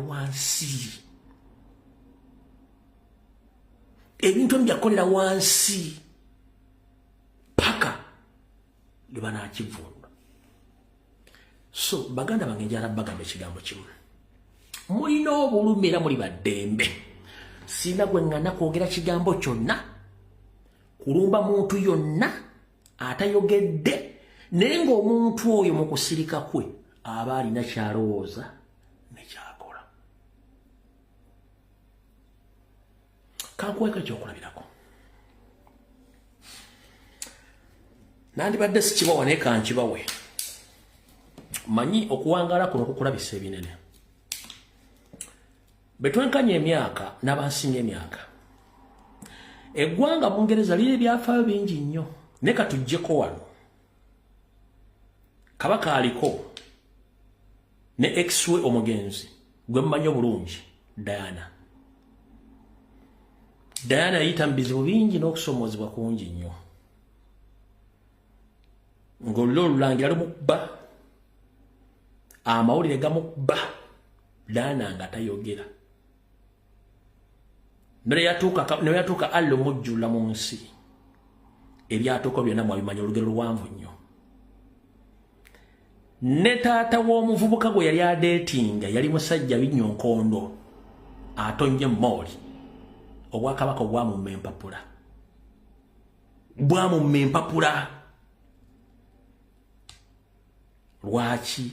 Kubanga baali bazanya politics waabwe okulaga nti omuntu asobola okunyigiriza ewantu n'akuteeka ewantu n'akulaga nti akutaddewo ye nga akunyigiriza kye bayita impunity.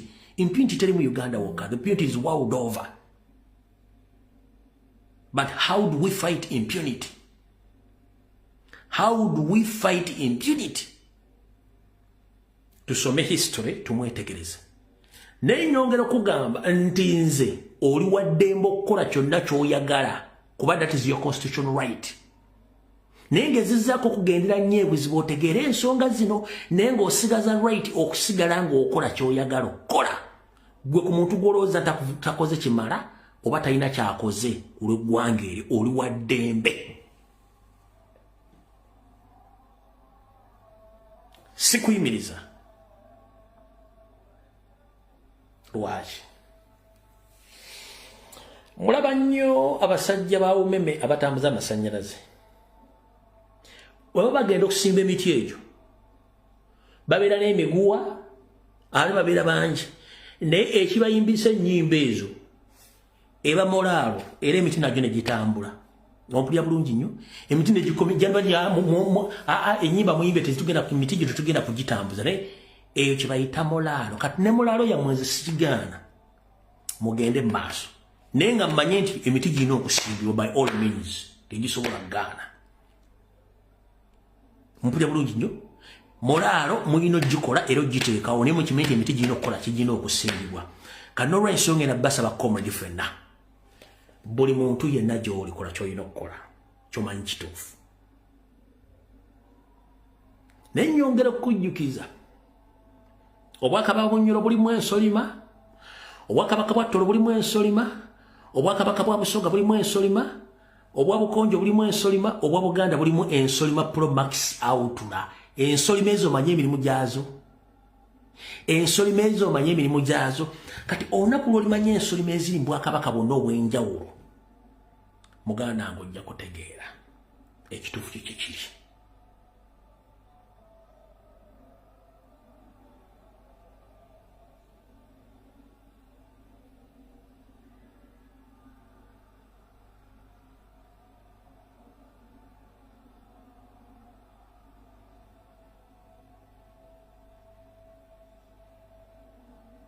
Museveni kiyasooka okumasitalinga bakiyita divide and rule. Kiyasooka okusoma bakiyita impunity. To impose impunity on someone nakugimpozingako.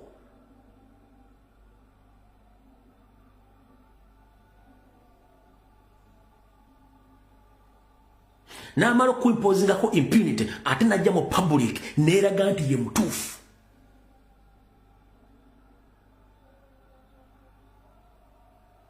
Olira nakulaga nti ye mutuufu ayina omuntu gwakutereddewo neye presentinga ngaali hole. Temunnasoma kintu kye bayita impunity dictatorship mu system ya divide and rule. Bakuleetera omuntu n'akutuulako omuntu neye presentinga ngaali hole and fine and clean.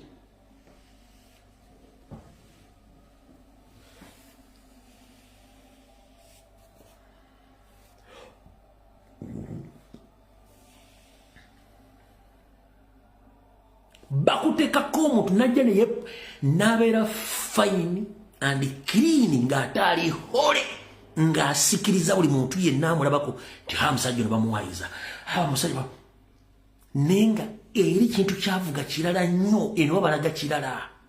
Y'ensonga lwaki Museveni akola bw'atyo okusaanya buli kimu. Bwe tuba tumaze okutegeera ekigambo ekyo tujja kumanya bwe tukwata ensonga zino. Awo tuvuddewo.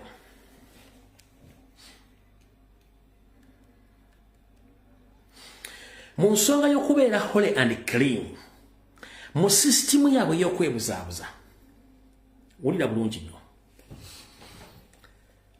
Speaker Anita Amongi yavuddeyo n'agamba nti Parliament ewedde tetwaliramu opposition twagirya ate no tugenda kumira mmire era ffe tteekateeka muhoozi yennyini yabyogedde bwe bamubuuza mu Parliament agambye nti oyo siyenze oyo yabadde AI oyo Anita Amongi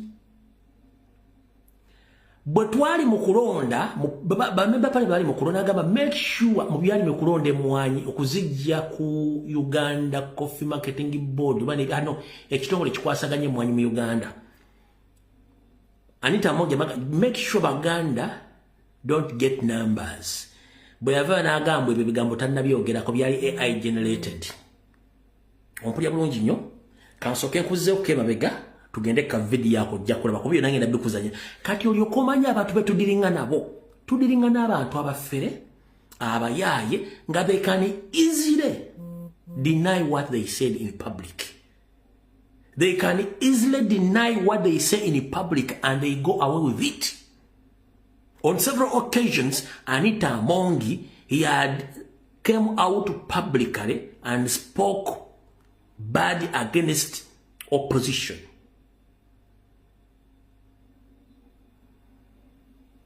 He even went on attack Baganda, but publicly he denied the claims while we had all evidences. Publicly yesterday, when he was attending the drinking general birthday preparations, he publicly came that they're going to support Muhoozi. And they are very lucky enough that the previous parliament, they didn't get opposition and they don't have opposition. And even right now, the new parliament, she knows that there is no opposition. When she was questioned about a certain honorable in the parliament, he said that all those statements were AI generated statements, not her. Yoyo mukyala gwe enkola y'abaana abantu yemu. Kano kansoke mbazanyire kano. Kano mukajjukira. Muleke mutegera abantu betudinga nabo. Ako mukajjukira.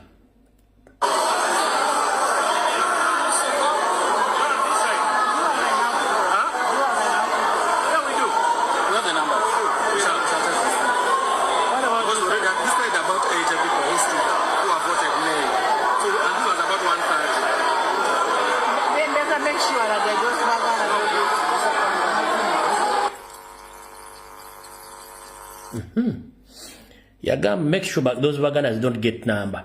Kati wani yabadde ku preparations of birthday ya Museveni ya Muhoozi nayogera bwati. I will spend whatever it takes to make sure that we get what we want to get. And for the sake of MK, just assure MK, we will do whatever it takes. And for your information, members of Parliament, in the 11th Parliament, I can proudly say we didn't have opposition in Parliament. Have you heard that? In the 11th Parliament, opposition got swallowed. In the 12th Parliament, it is going to be walloped. Not swallowing, because when you wallop, it will not even come out. So this is going to be the easiest parliament. It is going to be the easiest parliament. And I can assure you, nothing is impossible with God. Omuwulidde bulungi nnyo kati wano wulira byayogedde. In this parliament where I sit, you have swallowed the opposition. In the 11th Parliament, opposition got swallowed. That is AI. I didn't say anything. So I want to now warn that AI. That AI should not. Yes. That AI. I am saying for us when we're in Parliament, we are one. We don't have those divisions. In the Tennessee Parliament, it is going to be walloped. Not swallowing, because when you wallop, it will not even come out. So this is going to be the easiest parliament. What you're saying is AI. So whoever is responsible for generating such AIs and circulating such AIs should... We should actually arrest them. Those people. We should arrest those people. Yeah, so as we go into appropriation, Madam Speaker, I want to state that the Constitution guarantees that the members of the opposition are heard in this House. They are not swallowed. They are not walloped. And any other bad thing that AI intended to do to the opposition should not stand. The opposition are not in this country to destroy anything. We are here by virtue of the Constitution. And I want to get commitment that as we go into this appropriation, we are not going to be treated in a partial manner. I know, like the Honorable Semuju has said, Madam Speaker, you are high-ranking and loyal cadre of the party, but when you are seated in that seat, you are not a member of NRM. So, Honorable Du, as you say that you are not going to allow such manners to happen in the parliament, you would have concluding by saying that the lady you have been addressing, the so-called speaker, she's not qualified to be in that office. She is not qualified to be in that office. Due to the fact she's so controversial, the extent that she's among the people who were listed in the 50 of Karamoja Mabati scheme. She was sanctioned by the entire world due to corruption scandals in the parliament. She owns billions of money and properties across the globe. If you come out to ask her an accountability of the income and expenditure, she can't explain. So, that woman, Anita Among, everyone witnessed 2 days back at the parliament when we were mourning the death of Honorable Ellen Nachimuli.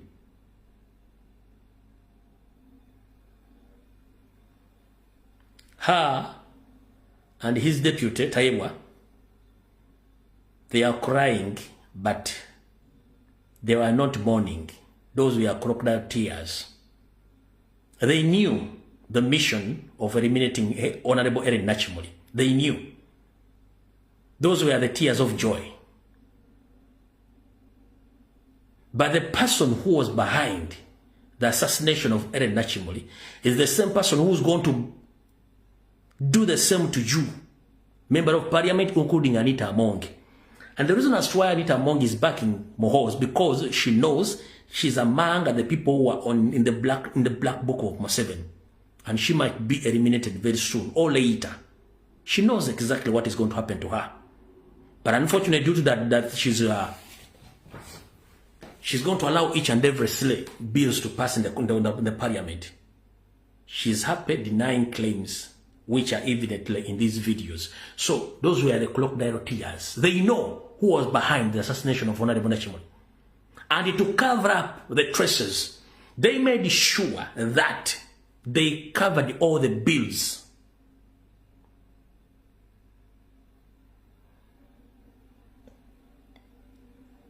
And they pledged millions of money to the family of Honorable Nachimuli because they wanted to cover up. The ceremony, it was the first of kind of any MOP in Uganda, as if they were sending off the President of the Republic of Uganda. Because they knew what they did. So they had to cover and to convince the public that they are innocent. And they know exactly the one behind the assassination of Honorable Helen Nachimuli. But because they have money, they wanted to cover up their messes. That's why they were direct engaged. They end up sending Chris Variomos to come out publicly to deny or to support the family and even to talk in different places. That was all over covering all their traces and their dirty linen. Because the most important thing which we wanted, we as Ugandans, mostly the National Unity Platform and the family of late Ellen Nachimuli, was the post-mortem. But up to now, the post-mortem is not out.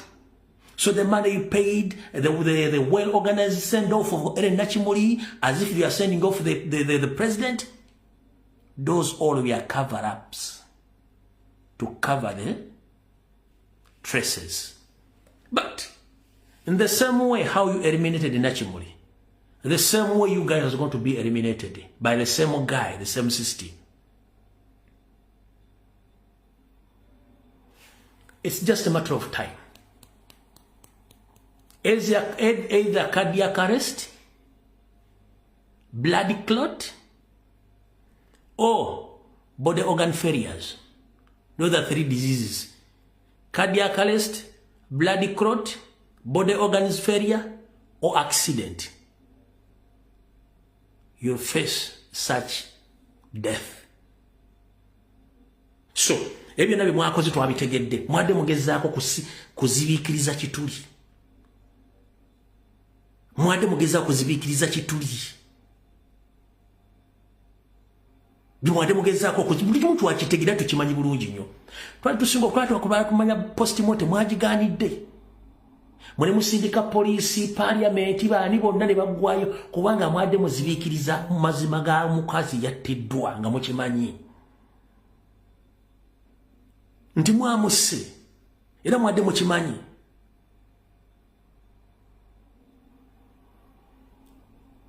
Okumanya mwadde mukimanyi. Haruna Kasolo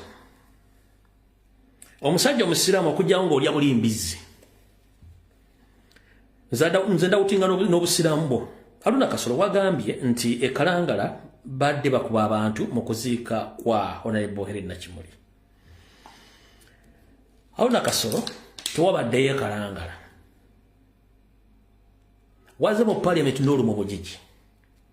N'ogamba nti abantu babannuku bali bakuba.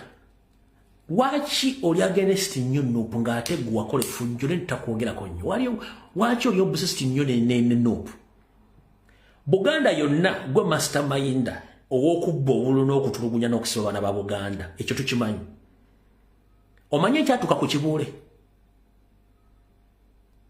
Ndaba nga twaka gy'oku tumanyi ekyatuuka ku Kibuule. Omanyi ekyatuuka ku Kibuule? Mutabani wa Museveni. Ly'ekkubo ly'oyolekedde. Omanyi nkima gyekoma okulinnya omuti gyekoma okwolesa obwere bwayo. Kasolo oyolesezza obwereere. Ensi ekulaba. Amaanyi ameemanye gaamala ebitembuga. Amaanyi ameemanye gaamala ebitembuga. Ekirungi nti Jeno Katumba Amala yabaddemu n'ayogera ebigambo byayogedde na diffusing ebigambo byayogedde. Muganda wange musasula ssente empya n'ekadde nga mwagala reconciliation nti mu Uganda mberemu emirembe. Tosobola kukola statement za kisiru n'oluma amannyo n'ozinduka olula amaaso. Mwina ekintu kimu abantu ba family ya Museveni ababbiba mwina ekintu kimu kalula amaaso n'okutiisatiisa. Ng'ekikutiisa pisto abasirikale boyina nothing else. Oyina obulimaawo bubiri. Toyina kirala. Pisto yokka gyekwepansa n'abasirikale boyina. Toyina kyolina mu bulamu bwo. One, emmotoka n'ebigaga byonna n'essente z'olina. Yakwewunda ogenda bireka. Bakuziika mu ssuuka 2 ate gwe n'empitambye kuba jjajja kunyiga ekuvemba bakuzike ng'oli mwereere. Era essaawa Nakimuli bamuziikiddemu zabajja okuziikiramu. Buli kimu okireke. Mukendeeze obukyayi n'obutemu bwe mulina ku bannayuganda. Kasolo olina obukyayi ku bantu Abaganda. Kasolo olina obukyayi ku baana b'enkyukakyuka. Bino ebigambo njala bigamba ensi bajja bikusalamu bikubuulire. 1. Toli wa kitalo nga gwe bw'olowooza. kuba twali tulebe abanene emirembe engalo. Kendeeza ebigambo n'ebikolwa. Ky'olina eky'amaanyi mu bulamu bwo ze mmundu ezikuma bisigadde byonna. Osobola okukera ku makya nga tovudde mu buliri bwo. Osobola okukera ku makya nga ofunye akabe, oyo Kasolo bamulekaawo n'oggwamu omusaayi. Obazanyisa osobola okukera ku makya nga bakulumbye mu maka ago bennyini abo ne bakulyawo over. Kubanga bo balinga mbizi. Embizi bwe bezadde ng'enja yejjuma nga tera bagenda jjuwa mmere ku ssaawa yetandikira ku bwana bwayo. Kyenkugamba genda mpola. Kendeeza ebigambo. Kendeeza obukyayi. Zo sente olina nnyingi. Nene soosi yazo teryazimanyi. Kendeeza ebigambo olina bingi muganda wange. Olina ebigambo bingi. N'obuyinza olina bungi. Naye nkugamba teryasinga Allah buyinza. Kasolo oli mukka teryasinga Allah buyinza. Kendeeza obuyinza n'amaanyi. Amaanyi olina mangi muganda. Ensi togiteekako maanyi. Ensi togiteekako maanyi. Leka abaana Adamu babe. Leka abaana Adamu babe. Kasolo leka abaana Adamu babe. Ensi togiteekako maanyi. Ojja kuba oli ekyennyanja akakumba kakwate. Oyitaawo fensi twagimanya kye tulina tukina kyekitono kyekyo neggwe ensi bw'ogiteekako amaanyi tojja gisobola. Amaanyi olina mangi nnyo. Nzijukira ne Kibuli yajjako mu Parliament awo ne Pisto. Nakati Kibula kyakwata abantu yabatta. Yagendako mu Amerika n'emulema n'addukayo. Naye nga Kibula alina ebyafaayo bingi nnyo. Tamanyi na kyatta balogwe basanga mu swimming pool nga bafudde. Kana amaanyi ge gamu g'olina. Naye bino nkulayirira mu budde obutali bwawala nnyo. Family eyinza okula ku bizibu oba nawe okula ku bizibu ate nga teryagenda dde okukubagiza oba okukungubagira abantu bagenda kuseka nga ne boga nti baakulonda bakuba mbuutu ekyo kyo kikusuubiza ogenda kirabako. Amaanyi olina mangi nnyo. Mu kufa n'oga nti baleekaanidde wabaddeyo mu kuziika wabaddeyo mu kukungubaga ekalangala.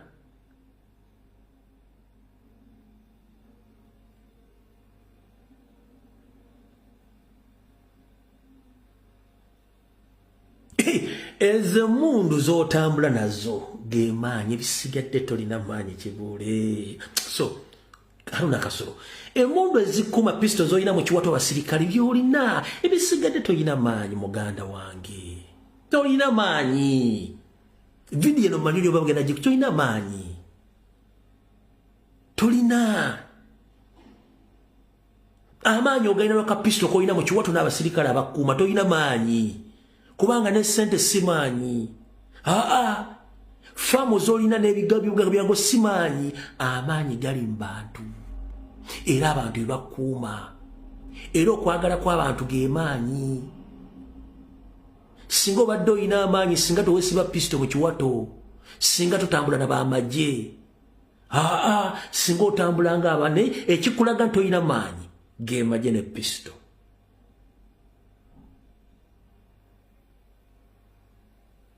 Ebigo bijja kutuukako era mmanyi obiraba.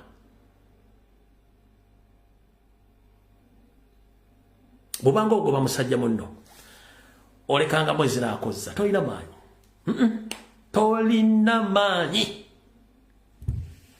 Sirago bali bazise mugali naye oba gubazise na moto kuba na sente talitaliyo. Amaanyi gali mu bantu. Ekirungi tuwa enere muno yakugambye mu Parliament ng'ensi eraba n'akutegeeza. Omanyi nabagamba nti kamwaka bikasasiro ganga sinzi byali bigabo bya mugenzi Paulo Kafeero. Ne tubikozesa nnyo nti akamwa kano katonzi akamwa kano kawasaanya kasaanya. Ebiseera bisinga obanga teweesiga bigobera ogenda kwogera sirika. Golooza abantu abasinga obungi abali mu Uganda tebasobola kwogera. No, basobola okwogera ne abaladdi wa byagenda okwogera agenda byogerera wa agenda bigamba baani. Oyinza okubanga ebigambo byo bituufu byogenda okwogera naye nga boogenda obyogerera biseera tebaagala biwulira bali ku kintu kirala nnyo. Oyinza okwoza nti olina ssente naye si buli muntu mu Uganda ntayimiriddewo ku ssente zo. Ompulira ebigambo bino njagala bikusange gy'oli ne gy'otudde.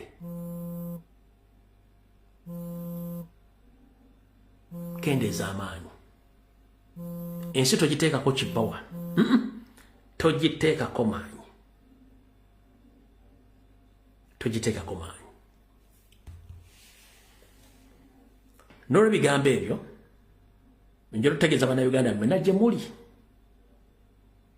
buli omu weebeereremu nga bw'oyiye ekiddako mukulembeza gyali akyayiye ekiddako era nyongera obbagamba mwenna nyongera obbajjukiza nti ebigambo ebyogerwa nti teri anoonya pulezidenti mu Uganda ekyo buli akyogera mugambe ebyayogera bigambo byenga ye so si bigambo bya pulezidenti ffenna twakkiriziganyizza dda nti omukulembeze yagenda okutubuulira kiki ekiddako so si bantu sekinoomu kubanga pulezidenti asobola okweyogerera era ajja byogera ebisigadde byonna mujja bitegeera mwongere okukuuma abaana bammwe mukuume famire zammwe ate mwerwaneko bwe muterwanako ensi bagenda gibatwalako buli omu gy'oli munnayuganda weekuume lwaki abatemu balina ssente abatemu basaasaanye abatemu beefula kye batali ate abatemu banyiiga mangu kiki ekibanyiiza amangu buli lw'ogamba omuntu nti toli omu ku ffe kimunyiiza nga badde yeefudde ggwe nkiddamu buli lw'ogamba omutemu nti toli omu ku ffe omutemu oyo anyiiga mangu kubanga abadde yeefudde gwe kyoli ate kyatali yensonga lwaki batuga badde wabanyiiga nnyo ate ne balina okudde babeera babeere bwetuwa obuddamu ate tebatwagalawo ate baagala ffe tufeewo kati kiri gy'oli gwe ensi yo girwanirira mu ngeri yonna gy'osobola totya kwogera kigambo nga bw'olina okyogera kubanga gwe toli banka ya bigambo birwanirira nsi yo oli waddembe okwogera ky'oyogera teri kyakulwanyisa kisinga kulabisa muntu atali munnansi tekiriyo kankweka ekyokulabirako olukalu lwa Africa lwonna lwali olukalu olwo omuzungu najja n'alutemaatemu kye bayita partition of Africa buli nsi nebeera ewaayo ne bw'ogenda okunoonyereza Africa ffenna tufaanagana okusinziira ku misaayi obuwangwa n'ennono woowulira abantu n'obagobera byonna gye bayitanga embeera n'obuwangwa n'ennono by'ebimu baawula nnimi naye n'ebigo bikwatagana ekyo tuyita Africa wabula abafirika abamu kati nga mu South Africa ewali bannayuganda abasinga obungi ku lukalu lwa Africa basinkana okusoomoozebwa okw'amaanyi nga bakaddugala bannaabwe babagambye temuteekeddwa kubeera muddeeyo ewammwe bizinesi zaabwe ne bazookya abasindika be baani be baddugavu bannaabwe naye ng'amazima gali nti ettaka lya South Africa lyonna ebitundu 7 ku buli 100 lirina bazungu abaddugavu basigaza ebitundu mmeka 3 nga n'ebitundu 3 ebyo abaakola obwezizingirizi abaddugavu mwa South Africa okufuna obwetwaze baali bafirika nga ne Uganda mweri wookwatira muddugavu munno omugobe ku lukalu Africa mwaddeyo ewaabwe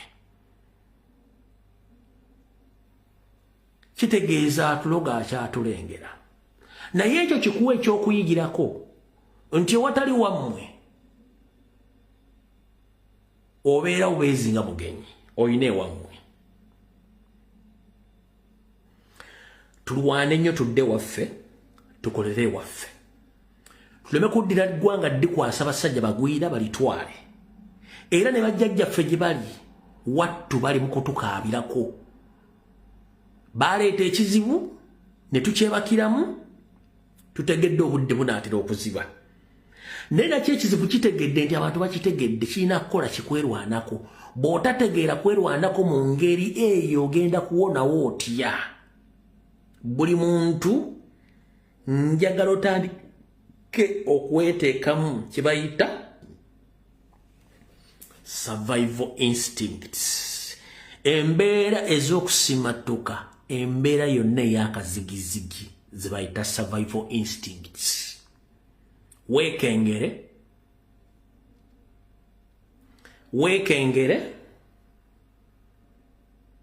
weebeereremu noonyereza tegeera kola ky'olina okukola mu budde obutuufu kikole mu kifo ekituufu ku muntu gw'oweekengedde ojja kuba n'emirembe bw'otasobola kumanya nti olina okwekengera n'okutandikawo okuteekawo embeera eyeekengira n'okutegeera mu kubonaabona okuliwo bagenda kukottanga kiyenja. Mujjukira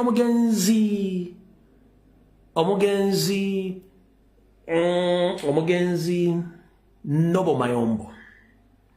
Fenna audio twajiwulira yagamba abasiru banzise. Kitegeeza lyamanya abasiru we bali bamulondoola. But the end of the day ani yali omusiru yali ye. Abaamuta ne bafuuka abagezi. Kati muganda wange saagala obeere ng'omugenzi Nobo Mayombo eyaga nti abasiru banzise. Kitegeeza yego baafuula omusiru era ne bamutta saagala ofuuke musiru.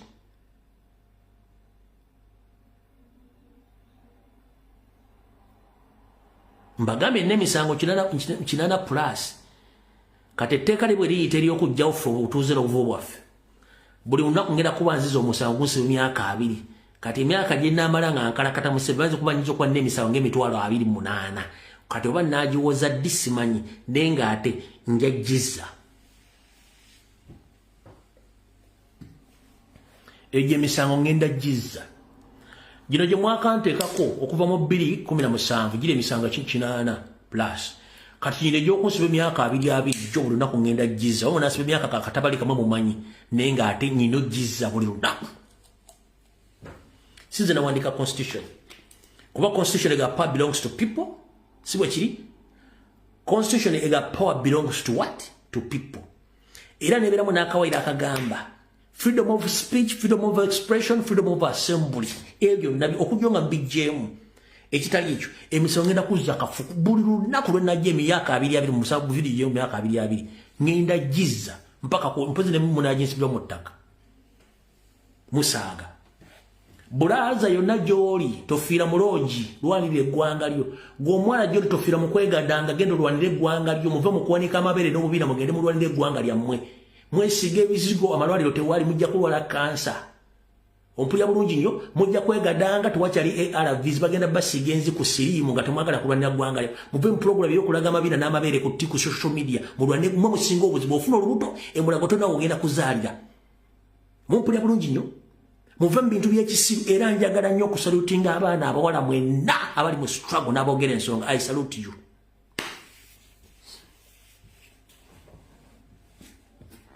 Abasigadde bizeezengere.